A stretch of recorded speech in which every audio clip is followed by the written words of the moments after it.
पूर्णमादाय पूर्णमेवावशिष्यते। ओम शांति शांति शांति। बैठने में आपको कठिनाई हो मत बैठिए। ठीक। नामापिते च मधुरम मधुरम स्वरूपम कर्मापिते च मधुरम मधुरा स्मृतिश्च बुद्धिं प्रबोधय प्रभो मधुबोध शक्तिं विद्यां प्रयच्छ परमां परिभावयामि। कोमलं कूजयन् वेणुं श्यामलोऽयं कुमारकः वेदवेद्यं परं ब्रह्म भासतां हृदये मम। कूजन्तं राम रामेति मधुरं मधुराक्षरम् आरुह्य कविता शाखां वन्दे वाल्मीकिकोकिलं। निगमकल्पतरोर्गलितं फलं शुकमुखादमृतद्रवसंयुतं पिबत भागवतं रसमालयं। मुहुरहो रसिका भुवि भावुकाः तृणादपि सुनीचेन तरोरपि सहिष्णुना अमानिना मानदेन कीर्तनीय सदा हरि नारायणाखिल गुरो भगवन् नमस्ते शिवाय नमः शिवलिंगाय नमः। तन्मे मनः शिव संकल्पमस्तु सर्वे भवन्तु सुखिनः। श्री राम जय राम जय जय राम। श्री राम जय राम जय जय राम। श्री राम जय राम जय जय राम। श्री राम जय राम जय जय राम। जय होना चाहिए। अब मौका पूरा उच्चारण राम। श्री राम जय राम जय जय राम। श्री राम जय राम जय जय राम। श्री राम जय राम जय जय राम। श्री राम जय राम जय जय राम। धर्म की जय हो, अधर्म का नाश हो, प्राणियों में सद्भावना हो, विश्व का कल्याण हो, गौ माता की जय हो, गो हत्या बंद हो, भारत अखंड हो, सर्वभूत हृदय धर्म सम्राट श्री स्वामी करपात्री जी महाराज की जय हो, श्री जगन्नाथ महाप्रभु की जय हो, श्री बलभद्र महाप्रभु की जय हो, भगवती सुभद्रा देवी की जय हो। हर हर महादेव। गोविंद जय जय गोपाल जय जय। गोविंद जय जय गोपाल जय जय। राधा रमण हरि गोविंद जय जय। राधा रमण हरि गोविंद जय जय। श्री कृष्ण गोविंद हरे मुरारे। श्री कृष्ण गोविंद हरे मुरारे। हे नाथ नारायण वासुदेव। हे नाथ नारायण वासुदेव। गोविंद जय जय गोपाल जय जय। गोविंद जय जय गोपाल जय जय। राधा रमण हरि गोविंद जय जय। राधा रमण हरि गोविंद जय जय। गोविंद जय जय गोपाल जय जय। गोविंद जय जय गोपाल जय जय। राधा रमण हरि गोविंद जय जय।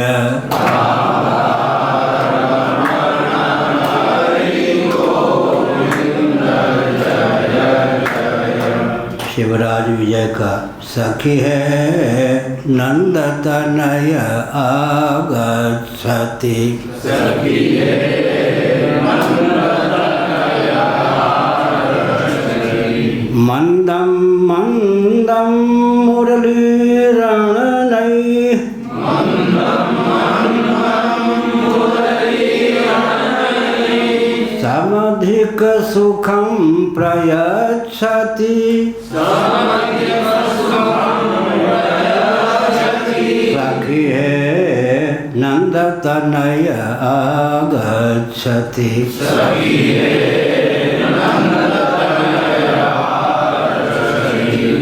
जब मैं 5 साल का था, बड़े भाई गोद में बैठाकर गाते थे, तब से याद है। सखी है नंदतनय आगच्छति।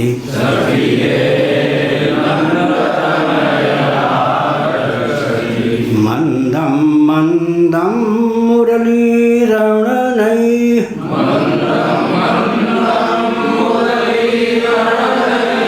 समधिक सुखं प्रयच्छति। सखी है नंदतनय आगच्छति।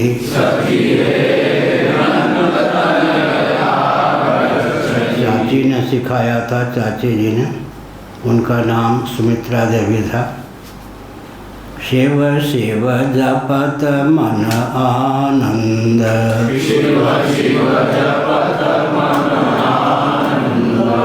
जाहि सुमिरत विघ्न विनशत।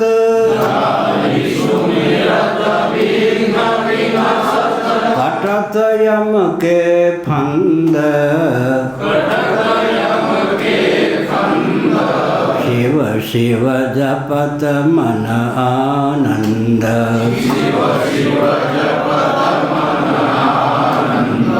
नानक जी का वचन, काहे रे वन खोजन जाई,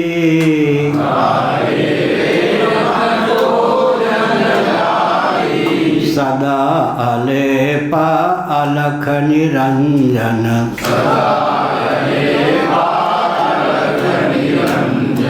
तेरे संग समाई,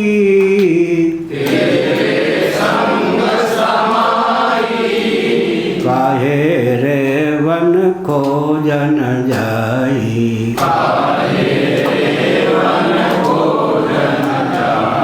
कबीरदास जी, धोबिया जल बिच मरत पियासा,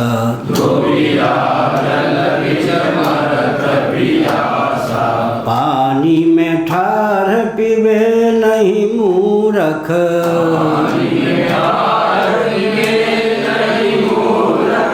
अच्छा जल है खासा।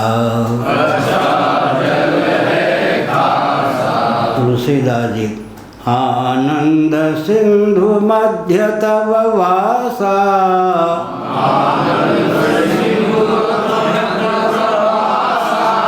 बिनु जाने कत मरसि पियासा।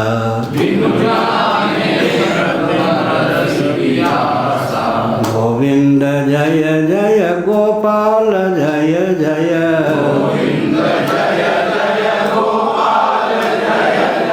राधा रमण हरि गोविंद जय जय।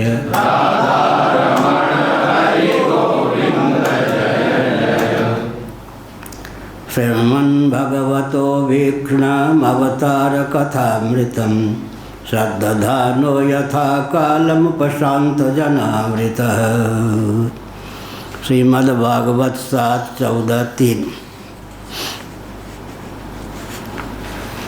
यथा कालम उपशांत जनामृतः।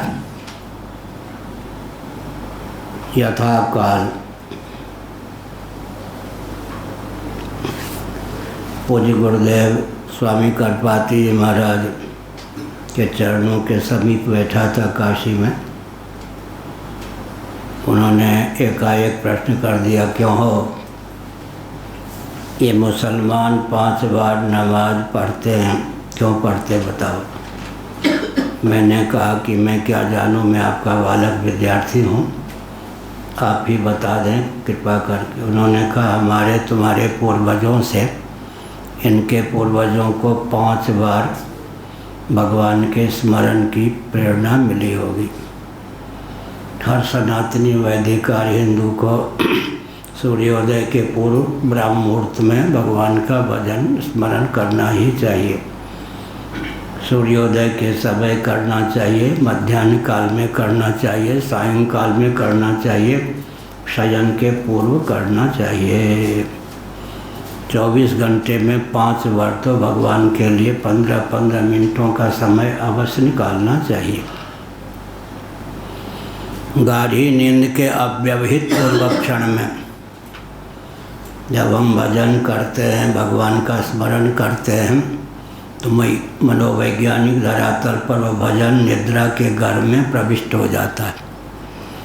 5 घंटे 7 घंटे मानो खर्राटे लेकर सोते हैं, बुद्धिपूर्वक तो वहाँ भजन हो ही नहीं सकता है, लेकिन निद्रा के घर में जब भगवत भजन को ढाल देते हैं तो जो जो नींद पकती है त्यों त्यों निद्रा के घर में सन्निहित भगवत भजन भी पकता है। आम का पकना, अमरूद का पकना, नींद का पकना, 5 घंटे कोई सोता हो 2.5 घंटे में जगा दें, उलाहना देता है, उपलम्ब देता है, क्या वज्रपात हो रहा था, क्यों जगा दिया, नींद कच्ची थी। नींद कच्ची थी या उपलम्ब या उलाहना है, इससे सिद्ध होता है कि नींद भी पकती है। ज्यों ज्यों निद्रा पकती है त्यों त्यों निद्रा के गर्भ में डाला गया भजन भी पकता है। 40 दिनों तक ऐसा अगर करेंगे तो अंत में क्या होगा, बुद्धि और प्रयत्न के बिना ही नींद टूटते ही जिस नाम को निद्रा के घर में डाला था उस नाम का उच्चारण करते ही उठेंगे। वायन जिस नाम को निद्रा के घर में डाला था उस नाम का स्वतः उच्चारण होगा, बुद्धि और प्रयत्न के बिना ही। जाकी साज श्वास श्रुतिचारी भगवान के निश्वास कल्प वेद हैं। निश्वासितमस्य वेदा वाचस्पतिमिश और ब्रह्मसूत्र ये बृहदारण्यक उपनिषद के अनुशीलन से भी यह तथ्य सिद्ध है। निश्वासितमस्य वेदा, जो स्वस्थ व्यक्ति होता है बुद्धि और प्रयत्न के बिना ही सांस लेता है, इसी प्रकार भगवान के निश्वास कल्प वेद हैं। वेद क्या हैं? सच्चिदानंद स्वरूप सर्वेश्वर के सृष्टि विषय ज्ञान में अभंग आन पूर्वी घटित शब्द राशि का नाम वेद है। सच्चिदानंद स्वरूप सर्वेश्वर के सृष्टि विषय ज्ञान में अनादि अभंग आन पूर्वी घटित शब्द राशि का नाम वेद है। लंबा वाक्य हो गया। सच्चिदानंद स्वरूप सर्वेश्वर के सृष्टि आदि विषयक ज्ञान में अभंग आन पूर्वी घटित शब्द राशि का नाम वेद है। सच्चिदानंद स्वरूप सर्वेश्वर के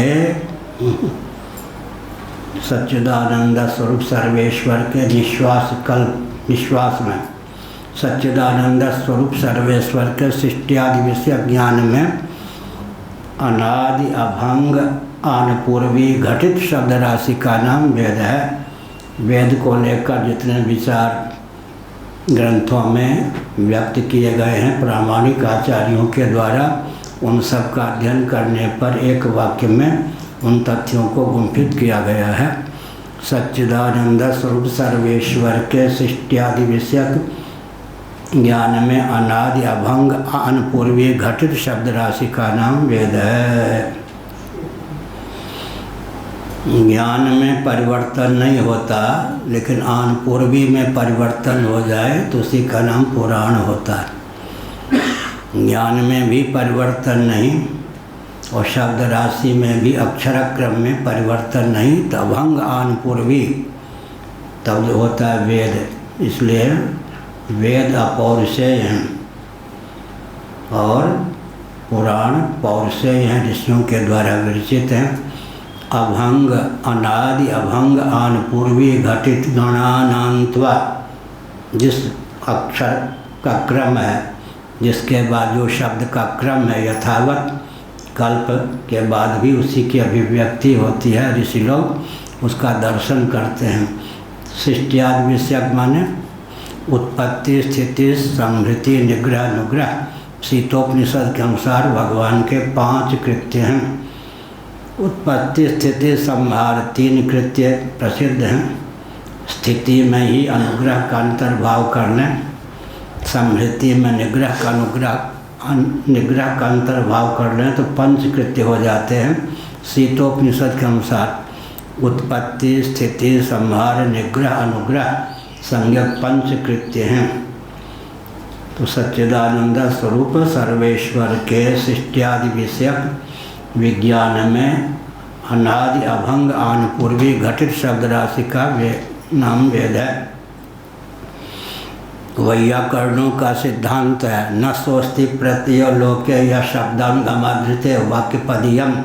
व्याकरण का दार्शनिक ग्रंथ वाक्यपदीयम व्याकरण का दार्शनिक ग्रंथ है। कहीं 121 कहीं 123 में यह वचन है न स्वस्ति प्रत्यय लोके या शब्दानुगमाधृते न सह अस्ति प्रत्यय लोके या शब्दानुगमाधृते न स्वस्ति प्रत्यय लोके या शब्दानुगमाधृते। लोके का अर्थ हम करते हैं व्यवहार साधक कोई ऐसा बोध नहीं है जिसमें शब्द का अनुवेद न हो। व्यवहार साधक कोई ऐसा बोध नहीं है जिसमें शब्द की अनुगति या शब्द का अनुवेद न हो। न सोस्ति प्रत्यय लोके या शब्दानुगमाधृते। शब्दानुगम से रहित जो ज्ञान है उसी का नाम आत्मा है। उपनिषद आत्मा को वेद और वेद को आत्मा करने में क्या लगता है, क्षण भर में हो जाए। शब्द से अननुविध ज्ञान का नाम ही आत्मा है उपनिषदों के अनुसार। सच्चिदानंद स्वरूप सर्वेश्वर के सृष्टियादि विषयक विज्ञान में अभंग आनपूर्वी घटित शब्द राशि का नाम वेद है। व्याकरण वाक्यपदीयम 121 या 123 के अनुसार न सोस्ति प्रत्यय लोके या शब्दानुगमाधृते। व्यवहार साधक ऐसा कोई बोध नहीं है जिसमें शब्द का अनुगम न हो। पुरानी भाषा में हम बोलें तो शंकराचार्य के पहले जो बोलते थे भाषा वो अलग ढंग की थी। शंकराचार्य के बाद की भाषा में अंतर है। किसी को शास्त्रार्थ की चुनौती आदि न देना, यह सब परिवर्तन कर लिया जानबूझ के। है कोई माई का चतुर्चेतेरा पारखी माई का लाल, किसी भी भाषा के किसी भी शब्द या शब्दजन्य संस्कार का आलम्बन लिए बिना एक संकल्प कर सके। पुरानी भाषा है कोई पारखी माई का लाल, चतुर्चेतेरा पारखी माई का लाल। तो किसी भी भाषा के किसी भी शब्द या शब्दजन्य संस्कार का आलम्बन लिए बिना संकल्प कर ले, निश्चय कर ले, स्मरण कर ले या गर्व कर ले।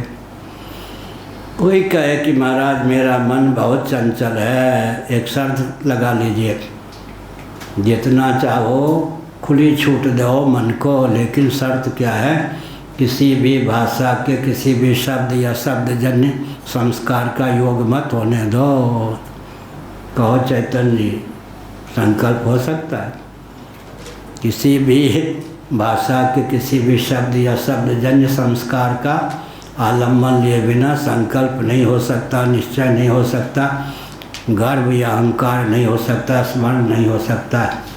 अब कोई कह सकता है शब्द या शब्दजन्य संस्कार का प्रयोग आपने क्यों किया? शब्द ही पर्याप्त था, फिर शब्दजन्य संस्कार का प्रयोग क्यों किया? तो पलने पर जब होता था शरीर की दृष्टि से, एक दिन में 4 बार 5 बार काली काली सूरत वाली 4-5 देवियाँ होती, काली विकराल, सारी भी काली, दांत भी बड़े विकराल। वो नंगे तलवार को एक साथ पटक देती, शरीर पर बजार देती, मैं चीत्कार मारता। पलने की बात है, उसका स्मरण, उस घटना का स्मरण आज भी है। भाषा का कोई बल तो नहीं था। इसलिए हमने कहा शब्द या शब्दजन्य संस्कार, लाड़ प्यार करने वाली, पालन करने वाली माताओं पर क्या प्रभाव पड़ता मुझे तो नहीं पता है, लेकिन मुझे ध्यान है काली काली सूरत वाली, काले काले साड़ी पहने हुए विकराल आकृति, चमकते हुए तलवार को, नंगे तलवार को एक साथ पटक देती। जिस दिन एकाएक बोध हुआ मैं कोई कटने पिटने वाला व्यक्ति होता, तत्व होता, तो पहले दिन के वार में ही नाश हो गया होता। मैं कोई ऐसा तत्व हूँ जो कटने पिटने वाला नहीं हूँ। उसके बाद वो घटना नहीं हुई। तो उस घटना ने क्या किया, शिक्षा दिया ना। यह ज्ञान जब भगवान ने पलने पर दे दिया तो भाषा का बल तो नहीं था, लेकिन स्मरण आज भी है। इसलिए हमने कहा किसी भी भाषा के किसी भी शब्द या शब्दजन्य संस्कार का आलम्बन लिए बिना एक संकल्प नहीं हो सकता, एक निश्चय नहीं हो सकता, एक गर्व नहीं हो सकता। कोई कहे मैं बहुत अहंकारी हूँ, कहिए कि किसी भी भाषा के किसी भी शब्द या शब्दजन्य संस्कार का योग मत होने दीजिए। एक अहंकार करके गर्व करके दिखा दीजिए, कुछ नहीं। शब्द से अननुविद्ध ज्ञान का नाम ही आत्मा है। शब्दानुविद्ध ज्ञान का नाम ही मन बुद्धि चित्त अहंकार है। चित्त को चिद्रूप और चिद्रूप को चित्त करने की क्षमता होनी चाहिए।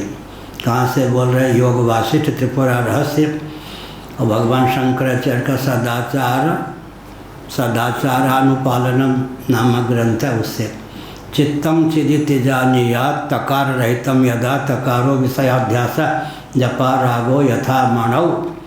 चित्तम चिदिति जानीयात तकार रहितम यदा तकारो विषयाध्यास जपा रागो यथा मानव।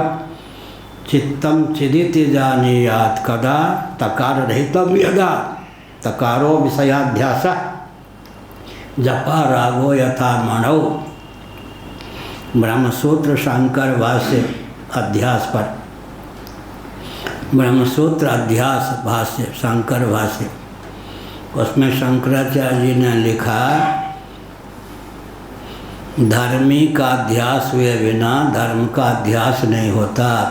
सामान्य नियम है। धर्मी का अध्यास हुए बिना धर्म का अध्यास नहीं होता। लेकिन यह जो वचन शंकराचार्य के द्वारा तंत्र ग्रंथ में सन्निहित है, धर्मी का अध्यास हुए बिना भी धर्म का अध्यास हो जाता है। अपवाद स्थल है यह। धर्मी का अध्यास हुए बिना धर्म का अध्यास नहीं होता। लेकिन भगवान शंकराचार्य का ही वचन है, जपा रागो यथा मणौ। जपा कुसुम लाल पुष्प है, ये स्फटिक स्वच्छ स्फटिक है, दोनों का सम्मुख सानुकूल योग है। तो जपा कुसुम उसमें प्रतिफलित न होकर जपा कुसुम निष्ठ लालिमा प्रतिफलित हो जाती है। तो अगर जपा कुसुम का ही अध्यास हो जाता तो स्फटिक बुद्धि का प्रमोह, स्फटिक बुद्धि नहीं बनती, रक्त स्फटिक न कहकर जपा कुसुम बुद्धि बनती। तो धर्मी का अध्यास हुए बिना भी धर्म का अध्यास हो जाता है। यह अपवाद स्थल है, शंकराचार्य के द्वारा दिया गया दृष्टांत के अनुसार। चित्तम चिदिति जानीया तकार रहितम यथा तकारो विषयाध्यास जपा रागो यथा मणौ तकारो विषयाध्यास। पहले कैसे पढ़ाते थे? च इकार ची तो संयुक्त। प्रथमा तक का ज्ञान जो है पहली दूसरी कक्षा में ही अध्यापक करा देते थे। पुराना नाम है हिज्जै। च इकार ची तो संयुक्त चित्त, ऐसा चित्त में तो संयुक्त है या नहीं? तकार को हटा देंगे, चित्त ऋण तकार तो बराबर चित्त। चार खाने चित्त से तकार को हटा देने पर चित्त चार खाने चित्त हो जाता है, चित्त रह जाता है। चित्त में जो तकार है वो क्या है? विषयाध्यास। विषयाध्यास के विगलित हो जाने पर चित्त चिन्हमात्र होकर शेष रहता है। चित्त को चिन्हमात्र आत्मा स्वरूप प्रदान करने का, चित्त चिन्हमात्र आत्मा स्वरूप होकर शेष रहे, यह कला हो गई है ना। योग है, कला है इसका नाम। विषयाध्यास से विनिर्मुक्त जो चित्त है, चार खाने चित्त होकर चिन्हमात्र होकर शेष रहता है। विषयाध्यास युक्त जो चित्त है वही चित्त होकर परिलक्षित होता है। इसलिए शंकराचार्य ने लिखा चित्तम चिदिति जानीया तकार रहितम यदा तकारो विषयाध्यास जपा रागो यथा मानव। योग वासिष्ठ की दृष्टि से बोलें तो बचपन में 50 वर्ष लगभग पहले नैमिषारण्य में हमने 50 बार योग वासिष्ठ का अध्ययन किया होगा। उसमें लिखा है मननी शक्ति से युक्त आत्मा का नाम ही मन है। आत्मा का नाम मन है। मननी शक्ति विनिर्मुक्त विरहित मन का नाम ही आत्मा है। चित्त को चिद्रूप, चिद्रूप को चित्त करने की विधा है। मननी शक्ति से युक्त आत्मा का नाम मन हो गया। मननी शक्ति विनिर्मुक्त मन का नाम आत्मा हो गया। इस प्रकार से तंत्र शास्त्र का सारांश बता दिया गया। तो श्रृण्वन् भगवतो भीक्षणम अवतार कथामृतम यत्सदधानो यथा काल उपशांत जनावृत है। यथा काल हमने कहा कालम, यथा कालम समय के अनुसार। काल क्या चीज़ है जी? काल एक अद्भुत तत्व है। कल कहा था काल का अर्थ मार्ग भी होता है। भगवद गीता के 8वें अध्याय के अनुसार यत्र काले टोनावृत्तिम आवृत्तिम चैव योगिनः प्रयान्ता यान्ति तं कालम वक्ष्यामि भरतर्षभ। काल का अर्थ मार्ग भी होता है। दक्षिणायन उत्तरायण मार्ग है ना, 6 महीने इधर 6 महीने उधर। इसलिए यत्र काले, काल का अर्थ विवक्षा अवसात प्रसंगानुसार काल का अर्थ क्या हो गया? मार्ग। काला कलयतामहम गीता में भगवान का वचन है। कलनात्मिका शक्ति से अवच्छिन्न चैतन्य का नाम काल है। काल कलयतामहम। लेकिन काल का मौलिक स्वरूप क्या है? स्कंद पुराण का उज्ज्वल अंश है सूत संहिता। सूत संहिता में काल के स्वरूप का वर्णन किया गया है। काल का स्वरूप लक्षण कालो मायात्म संबंधात, कालो मायात्म संबंधात। उसी को भाष्यकार माधवाचार्य जी ने, विद्यारण्य स्वामी जी ने पलट के कर दिया, परिभाषा बना दी कालो मायात्म संबंध। कालो मायात्म संबंध, मूल काल का वर्णन यही है। कालो मायात्म संबंधात, कालो मायात्म संबंध। काल क्या है? माया और आत्मा। आत्मा का अर्थ ब्रह्म या परमात्मा करने। परमात्मा और उनकी शक्ति माया प्रकृति दोनों का संयोग जो है यही काल है। काल का मौलिक स्वरूप यही है। कालो मायात्म संबंध है, कालो मायात्म संबंध। अब दार्शनिक वैज्ञानिक व्यावहारिक धरातल पर एक तत्व उद्भासित होता है, संयोग दुष्ट होता है। 2 उंगलियों का संयोग हो गया। सावयव सावयव का संयोग हो सकता है, सावयव निरवयव का संयोग नहीं हो सकता, निरवयव निरवयव का संयोग नहीं हो सकता। हरि अनंत, हरि कथा अनंत। अब चमत्कार की बात है, प्रकृति और पुरुष का संयोग कैसे होगा? यावत संजायते किंचित सत्वम स्थावर जंगमम क्षेत्र क्षेत्र के संयोगा तद विधिवर्तन। गीता 13वां अध्याय। क्षेत्र क्षेत्र के संयोगा यावत संजायते किंचित सत्वम स्थावर जंगमम। सत्व का अर्थ है पदार्थ और प्राणी। यहाँ सत्वम स्थावर जंगमम में सत्व का अर्थ है पदार्थ और प्राणी। यावत संजायते किंचित सत्वम स्थावर जंगमम। स्थावर और जंगम प्राणी भी हैं। स्थावर पृथ्वी आदि को भी कहते हैं और तरलता गुल्मादि को भी कहते हैं। यावत संजायते किंचित सत्वम स्थावर जंगमम। क्षेत्र क्षेत्र के संयोगात, क्षेत्र और क्षेत्र का संयोग होने से। अब संयोग कैसे होगा? यही भगवान की चमत्कृति लीला की बात हो गई। क्षेत्र का मौलिक स्वरूप क्या होगा? प्रकृति। और क्षेत्र का मौलिक स्वरूप क्या होगा? गीता के 13वें अध्याय के अनुसार पुरुष। पहले इदम शरीरम कौन्तेय क्षेत्र मित्य विधीयते एतद्यो वेत्ति तं प्राहु क्षेत्र तद विदा।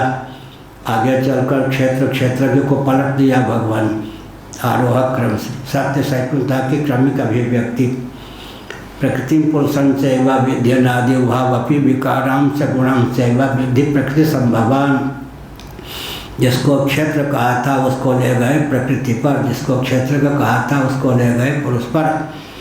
अब अगर आधुनिक दृष्टि से भौगोलिक विधा से प्रश्न कर दें, क्षेत्र का क्षेत्रफल बताइए। गीता के 13वें अध्याय के अनुसार क्षेत्र का क्षेत्रफल कितना होगा? इदम शरीरम कौन्तेय क्षेत्रम, शरीर है, पहले इदम कहा ना, इदमर्थ है यह। इस इदमर्थ जो शरीर है इसका क्षेत्रफल कितना होगा उपादान कारण की दृष्टि से? महाभूतान्यहंकारो बुद्धिरव्यक्तमेव च इंद्रियान् दशैकं च पंचचेन्द्रिय गोचराः अष्टधा प्रकृति षोडश विकृति। लीजिए, क्षेत्र को वहाँ तक फैला के ले जाएंगे। महाभूतान्यहंकारो बुद्धिरव्यक्तमेव च, महाभूतान्यहंकारो बुद्धिरव्यक्तमेव च, क्या हो गए? अष्टधा प्रकृति का वर्णन कर दिया। षोडश विकृति इंद्रियाणि दशैकं च पंचचेन्द्रिय गोचराः। इंद्रियाणि दशैकं च, 10 और 1, एकं च पृथक का, इसमें भी है। नहीं, वैशेषिकों के अनुसार मन भी इंद्रिय है।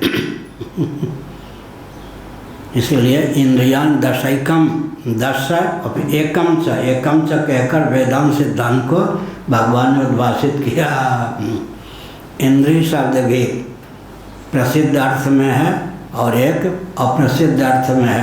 इंद्रिय माने इंद्र माया भी पुरूप यते, जब हम कहते हैं इदम इंद्र, परमात्मा का नाम क्या है? श्रुतियों में इंद्र, इंद्र का मौलिक रूप क्या? इदंद्र, इदंद्र का नाम है इंद्र। परोक्ष प्रिया इव ही देवाः, परोक्ष प्रिया ही देवाः। यह श्रीमद्भागवत के 11 स्कंद में भगवान का वचन है, देवता परोक्ष प्रिय होते हैं। परोक्ष शैली में जो बात कही जाए उसको पसंद करते हैं। फिर आगे भगवान ने कहा मुझे भी वह बात प्रिय लगती है जो परोक्ष शैली में कही गई हो। क्या? और परिस्थिति बस नग्न भाषा बोलनी चाहिए, नहीं तो जहाँ बन सके परोक्ष शैली में ही। ये कौन है? मेरे हस्बैंड, आजकल तो यही कह देंगी। सीता जी से पूछा ये जो जा रहे हैं दो कौन हैं? ये लघुदेवर हैं, इनके अग्रज हैं। संकेत में किया कि ये जो बड़े सांवले हैं ये मेरे क्या हैं? पतिदेव। सीधे नहीं कहा ये मेरे है पतिदेव, ऐसा नहीं। कोई खो जाए तब बात दूसरी है। सामान्य रीति से परोक्ष शैली में बोलना चाहिए। निरावरण शब्द बोलने वाला गंवार होता, अनारी होता है। समाज में उसका कहीं भी उसका कहीं समादर नहीं होता, इसलिए परोक्ष शैली में बोलना चाहिए। पूज्य स्वामी अखंडानंद महाराज के आश्रम में एक नीम का वृक्ष था, किसी ने छटनी कर दी तो क्रोध नहीं करते थे वो। मुस्कुराते हुए कहा इन वृक्षों ने कुछ अपराध किया होगा जिसके फलस्वरूप इनको दंड दिया गया कि इनकी शाखाएं काट दी गई। समझने वाले समझ गए कि महाराज को अच्छा नहीं लगा। इन वृक्षों ने क्या अपराध किया भाई कि इनकी शाखाओं को काट दिया। यह परोक्ष शैली में जो बात कही जाती है वह आर्योचित बात मानी जाती है। भगवान को भी वही पसंद भी है। इसलिए इदंद्र, इदम माने नाम रूपात्मक प्रपंच। इदंद्र नाम रूपात्मक प्रपंच की रचना करके परमात्मा ने उसका निरीक्षण किया, सिंहावलोकन जिसको कहते हैं। इसलिए परमात्मा का मौलिक नाम क्या हुआ? इदंद्र। लेकिन देवता हैं, बड़े पुत्र का नाम, देवर का नाम, पति का नाम पुरानी भाषा जहाँ तक बन सके नहीं लेना चाहिए। मेरी 2 भाभी थीं, मेरा नाम रखा था लाल बाबू। मिथिलांचल की मर्यादा थी, भाभी भी अपने देवर को नाम लेकर नहीं पुकारती। और देखा छत्तीसगढ़ में जम्मन जी के बड़ी भाभी, है जम्मन, हमने कहा ये लाठी चार्ज, अरे राम राम है ढंगमान, ये कोई आर्योचित भाषा थोड़े। हमारी दोनों भाभीयों ने हमारा नाम रखा था लाल बाबू, और जब कोई विवाहिता आती थी उनके मायके का नाम क्या है लोगों को पता ही नहीं होता था प्राय। हमारी दो भाभियाँ, पुरानी बातें हैं, एक का नाम सरस्वती, एक का नाम विद्या, लेकिन गिने चुने व्यक्ति को मालूम पड़ता था जो देवी विवाह करके आई है उसका नाम क्या है। उनका नाम भी ननद सासू जी अलग से करते थे, लाल बहुरिया लाल बहू, इसका अर्थ क्या है, ये मर्यादा थी। चिरंजीव, ये किस दीप के चिराग हो, मुसलमानों के यहाँ भी ऐसा पूछा जाता, किस दीप के चिराग हो, आप सीधे नहीं कि किसके बेटे हो। मुसलमानों के यहाँ भी इस भाषा की अनुकृति थी। पहले मैं उर्दू बहुत बोलता था, कहाँ, दिल्ली में। मेरी हिंदी लोग समझ नहीं पाते थे, अंग्रेजी उर्दू मिला के बोलता था, लोग समझते थे। इसका मुसलमानों के यहाँ भी अनुकृति है, सीधे किसके पुत्र हो, बेटा हो, नहीं किस दीप के चिराग हो। तो हमने संकेत किया, इदंद्र नाम है मूल। इदम माने नाम रूपात्मक प्रपंच की रचना करके परमात्मा ने निरीक्षण किया, इसलिए परमात्मा का नाम इदंद्र हो गया। लेकिन सीधे वरों का नाम नहीं लेना चाहिए, इसलिए उनका नाम क्या हो गया, इंद्र। इदंद्र को ही इंद्र कहते हैं। इंद्र माने यहाँ पर परमात्मा। इंद्रो माया भी पुररूपीयते। अब माया भी बहुवचन है प्रज्ञावृत्तियों के वेद से, प्रज्ञावृत्ति के वेद से। ये सब लंबी कथा हो जाएगी फिर। यथा कालम, काल की बात चल रही थी। कालो मायात्म संबंध, कालो मायात्म संबंध हमने का संयोग दुष्ट होता है। यहीं से पुरुष प्रकृति पर धारा चली गई। संयोग दुष्ट होता है। अपनी आलोचना भी स्वयं कर दें।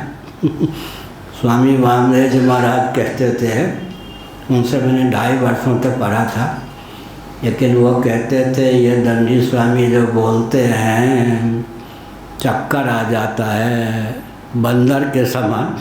इस डाल से उस डाल तक किस दर्शन की बात कब कह दें। अब हम लोगों के लिए ही समझ पाना कठिन होता है, सामान्य श्रोता क्या समझते होंगे।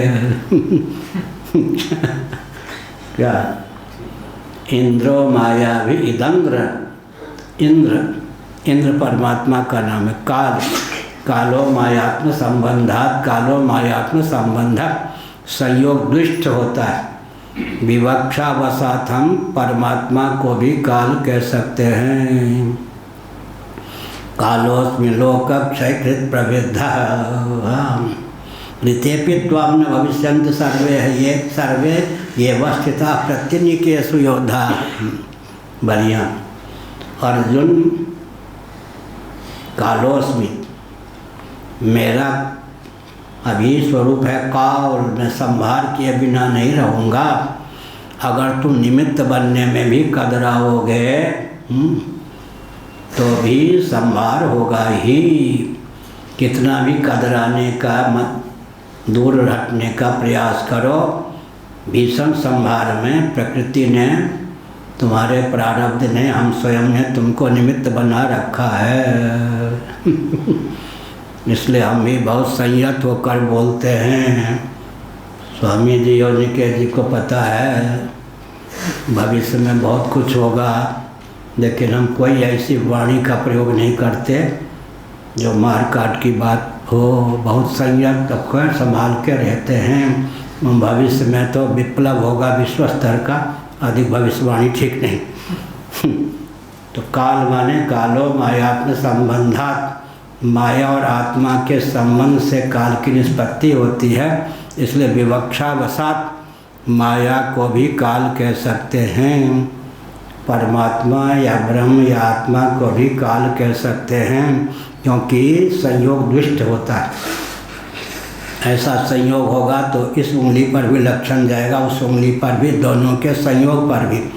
इसलिए मूल काल क्या है, परमात्मा या ब्रह्म, फिर प्रकृति, फिर दोनों का संयोग। काल का 3 रूप हो गया, कालो मायात्म संबंधात। और सबसे भागवत में प्रारंभिक काल जो गणना करते हैं वो कहाँ से है? परमाणु काल। ये नीचे से चलें तो परमाणु काल, लेकिन सबसे ऊपर काल का लक्षण है कालो मायात्म संबंधात, कालो मायात्म संबंधः। परमाणु काल का अर्थ क्या होता है? पृथ्वी जल तेज वायु के जो अतीन्द्रिय परमाणु हैं, सूर्य की रश्मियाँ जितने क्षणों में उनको जितने काल में उनको क्षेप लेती हैं, उन्हीं का नाम है परमाणु काल। पृथ्वी जल तेज वायु के परमाणु को सूर्य की रश्मि या सूर्य की रश्मियाँ जितने समय में छेपती हैं, उस काल का नाम है, कालावयव का नाम है परमाणु काल। इस दृष्टि से विचार करने पर ब्रह्मा जी की आयु 2 परार्ध सिद्ध होती है। ब्रह्मा जी की आयु 2 परार्ध का अर्थ क्या हुआ? ब्रह्मा जी की आधी आयु का नाम होता है परार्ध। यहाँ परार्ध शब्द जो है पारिभाषिक है। ब्रह्मा जी की आधी आयु का नाम होता है परार्ध, पूर्ण आयु का नाम होता है द्विपरार्ध। ब्राह्मणों द्वितीय परार्ध है कहते हैं ना आजकल संकल्प में। आजकल जो ब्रह्मा जी के पद पर है, हाँ निकेत जी बताएंगे ब्रह्मलोक जाने में कितना समय लगेगा।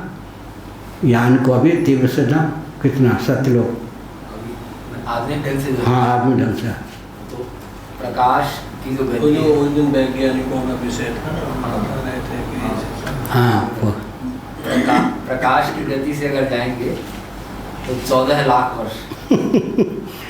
ब्रह्मलोक जो सत्यलोक, अभी हम भूलोक में हैं। भुवा स्व महाजना तपस सत्यम। ब्रह्मलोक की दूरी 33 उपनिषद आदि के अनुसार अंकित है। प्रकाश की गति 1 सेकंड में 2,78,000 किलोमीटर। 8 सेकंड में क्या हुआ? 8 मिनट में तो सूर्य से धरती तक यहाँ तक प्रकाश की किरणें पहुँचती हैं ना। लेकिन ब्रह्मा जी के लोक तक पहुँचने के लिए आधुनिक विधा से प्रकाश कितना समय लगेगा? 14 लाख। 1 सेकंड में लगभग 3 लाख किलोमीटर जाएंगे, तब 14 लाख वर्ष में पहुँचेंगे। इसलिए पुण्य के प्रभाव से तो वहाँ पहुँच जाएं, आधुनिक यंत्र के प्रभाव से ब्रह्मलोक पहुँचना संभव नहीं है। अब ब्रह्मा होना संभव है? ब्रह्मलोक पहुँचना सब यांत्रिक विधा से संभव नहीं है, लेकिन ब्रह्मा होना भी संभव है। ब्रह्मा होना संभव कैसे है? बृहदारण्यक के अनुसार ब्रह्मा के 2 भेद हैं। 6 बज गया लो। ब्रह्मा के 2 भेद हैं। एक ब्रह्मा जिनमें साक्षात परमात्मा का लक्षण चरितार्थ होता है, या तो वायुमानी भूतानि जायन्ते, इस श्रुति के अनुसार उत्पादक परमात्मा का नाम ब्रह्मा, पालक परमात्मा का नाम विष्णु, संहारक परमात्मा का नाम शिव। एक परमात्मा ही ब्रह्मा विष्णु महेश हैं। कोई जीव ब्रह्मा विष्णु महेश नहीं हो सकता। एक प्रक्रिया यह है कि जीव भी ब्रह्मा हो सकता है। आज देवराज इंद्र के पद पर जो प्रतिष्ठित हैं, कभी न कभी बृहद भारत में मर्त्य लोक में, आर्यावर्त में, सतकुल में, मानसिक याग में अधिकृत व्यक्ति के रूप में उनका जन्म हुआ था। उन्होंने वेदादि शास्त्र सम्मत 100 अश्वमेध यागों का विधिवत अपने जीवन में अनुष्ठान किया, जिसके फलस्वरूप देहत्याग के बाद वे देवराज इंद्र के पद पर प्रतिष्ठित हैं। हम ब्रह्मा हो सकते या नहीं, आप हो सकते हैं या नहीं। हाँ, अंग्रा उपासना जो है उसकी परिपुष्टि हो जाने पर जीव भी ब्रह्मा हो सकता है। अब कल हमने कहा था 25 व्यक्ति हों ब्रह्मा जी से तादात्म्यपत्ति का प्रयास करते हों अंग्रा उपासना, उनमें से किसको ब्रह्मा बनाया जाए? तो किसको ब्रह्मा न बनाया जाए? ब्रह्मा का पद किसको प्राप्त हो, किसको न प्राप्त हो? अंग्रा उपासना जिसकी अत्यंत परिपुष्ट होगी उसी को ब्रह्मा का पद मिलेगा। इसका अर्थ है कि जीव इंद्र भी हो सकता है, वरुण भी हो सकता है, कुबेर भी हो सकता है, ब्रह्मा भी हो सकता है। अब 6 बज गया। हरि अनंत हरि कथा अनंता। विचित्र बात है, इस रॉकेट, कंप्यूटर, एटम, मोबाइल के युग में भी अगर विचार करके देखें, वेदादि शास्त्र सम्मत कर्म कांड, उपासना कांड, ज्ञान कांड को ताक पर रख दें तो नरक और नारकी प्राणियों का समुदाय ही जगत सिद्ध होगा। शास्त्र में क्या रखा है कहने वालों, सावधान। चतुर्दश भुवनात्मक ब्रह्मांड में जहाँ कोई चमत्कृति है समझ लेना चाहिए वेदादि शास्त्र सम्मत कर्म कांड, उपासना कांड, ज्ञान कांड के कारण है। अगर वेदादि शास्त्र सम्मत कर्म कांड, उपासना कांड, ज्ञान कांड को ताक पे रख दें तो विश्व का अर्थ होगा नरक और नारकी प्राणियों का समुदाय। विश्व में जहाँ कोई चमत्कृति है, किसी व्यक्ति में भी वस्तु में भी जहाँ कोई चमत्कृति है समझना चाहिए वेदादि शास्त्र सम्मत कर्म कांड, उपासना कांड, ज्ञान कांड के कारण। अब वैज्ञानिक धरातल पर इस तथ्य को अभिव्यक्त करें तो क्या कहेंगे, जितने भौतिकवादी हैं चेतना विशिष्ट शरीर को आत्मा मानते हैं वो इंद्रियात्मवादी हैं। इंद्रियों की गति केवल वर्तमान तक होती है, जबकि मन की गति भूत भविष्य वर्तमान तीनों कालों में होती है और कालातीत परमात्मा में भी होती है। इंद्रियों की गति केवल वर्तमान तक सीमित है, मन की गति कालगर्भित जितने पदार्थ हैं वो कालातीत अव्याकृत परमात्मा में भी होती है। इसीलिए तैत्तिरीय उपनिषद का अनुशीलन करने पर मनोमय कोश में अर्थात मन में ही वेदादि शास्त्र सन्निहित हैं, क्योंकि वेदादि शास्त्रों का लक्षण और मन का लक्षण एक सिद्ध होता है। मन का लक्षण क्या हो गया, हमने बताया वेदादि शास्त्रों का लक्षण क्या हो गया, भूतम भव्यम भविष्यं च सर्वं वेदात् प्रसिद्ध्यति यच्च त्रिकालातीतं तदप्योंकार एव। मनुस्मृति और मांडुक्य उपनिषद के अनुसार भूतम भव्यम भविष्यं च सर्वं वेदात् प्रसिद्ध्यति यच्च त्रिकालातीतं तदप्योंकार एव। जो काल गर्भित पदार्थ है और कालातीत पदार्थ है सबका अधिगम वेदों के द्वारा ही हो सकता है। मन का लक्षण और वेद का लक्षण एक होने के कारण वेदादि शास्त्र हमारे जीवन में मनोनिष्ठ ही हो सकते हैं। मन में वेद की प्रतिष्ठा क्यों होगी, क्योंकि मन का लक्षण और वेदादि शास्त्रों का लक्षण एक ही। दोनों में क्या क्षमता है, जो कुछ काल गर्भित और कालातीत दोनों में मन की गति होती है, और वेदादि शास्त्रों की गति भी कालगर्भित और कालातीत में होती है। लेकिन एक विचित्र बात है, विषयान् ध्यायतः चित्तम विषयेषु विसज्जते मामनुस्मरतः चित्तम मय्येव प्रबलीयते। श्रीमद्भागवत एकादश स्कंद के अनुसार विषयों का चिंतन करता हुआ चित्त या मन विषयों में समासक्त हो जाने के कारण स्थूलता को प्राप्त होता है। सूक्ष्म होने पर भी अपंचीकृत पंचमहाभूत का कार्य होने पर भी मन में स्थौल्य कहाँ से आ गया, स्थूल विषय का चिंतन करने के कारण। और मामनुस्मरतः चित्तम मय्येव प्रबलीयते, अगर भगवान का स्मरण करें, आत्मा परमात्मा महात्मा का वेदादि शास्त्र सम्मत सिद्धांत का चिंतन करें तो मन अत्यंत सूक्ष्म हो जाता है। अब हम ध्रुव तारे तक पहुंचा रहे हैं, आप लोगों को से हम भी पहुंच सकते हैं ध्रुव तारे तक। ब्रह्मा जी का लोक ऊपर है या ध्रुव जी का लोक ऊपर है? ब्रह्मा जी का लोक ऊपर है, ध्रुव तारे से बहुत ऊपर। ठीक। चंद्रमा का लोक ऊपर है या ध्रुव तारे का? ध्रुव तारा ऊपर है, चंद्रमा ध्रुव। ठीक है। रात्रि में खुले मैदान में बैठ जाए, ठीक है, आकाश की ओर निहारें, सप्तर्षि मंडल का दर्शन होगा, ध्रुव तारे का दर्शन होगा या नहीं होगा?